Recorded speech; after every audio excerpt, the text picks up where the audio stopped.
Bonjour! Jeg sidder her i studiet med Giddens, og Giddens han er her, fordi at gruppen de har valgt at lave en fabelagtig aktivitet, og de mener simpelthen, at du bare er super relevant at bruge.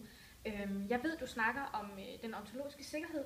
Hvad er det lige, det går ud på? Det er for, at vi kan antage, at de unge mennesker, de kommer ud til, ikke har haft de bedste opvækstvilkår for at få opbygget deres ontologiske sikkerhed. Og den ontologiske sikkerhed den er opbygget i strukturerede og faste handlingsmønstre, og på den måde går det ind og rører ved de unges selvforståelse og selvidentitet. Og deres ontologiske sikkerhed har ikke altid haft de bedste opvækstfaser for dem.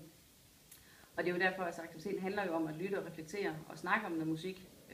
Og det er vigtigt at have for øje, at de unge ikke altid har tillid til den omverden, og dem som pædagoger, de nu skal arbejde med.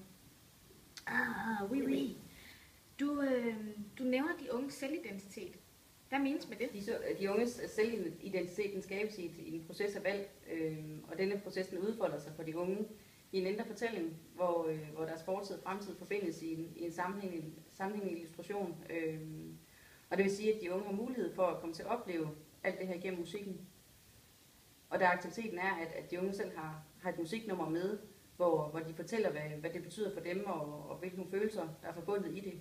Kan det være med til at få deres fortid og fremtid til at blive forbundet i nutiden, da de unge har deres egne minder og følelser, der fortæller om.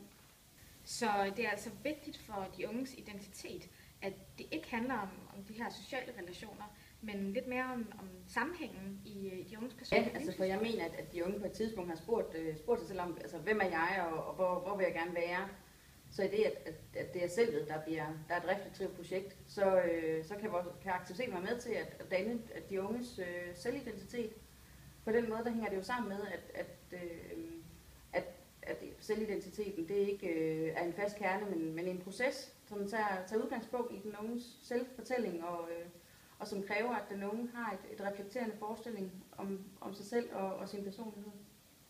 Vi siger tusind tak til Giddens her fra studiet, og stiller videre. Så synes jeg, det er relevant at tage fat i mine kulturelle kapitaler, fordi det er et meget centralt begreb, som er vigtigt, at de er opmærksomme på, når de er ude og lave deres aktivitet. Musik kan nemlig være en symbolsk kapital for de unge mennesker, de kommer ud til, fordi at de unge mennesker har en mening og en holdning, og de tillægger den her musik noget værdi, og på den måde, der bliver det til en symbolsk kapital. Det kan jeg godt give dig ret i. Det var godt. Vi siger tak for i dag, Giddens. Det har været hyggeligt at snakke med dig. I lige måde på det.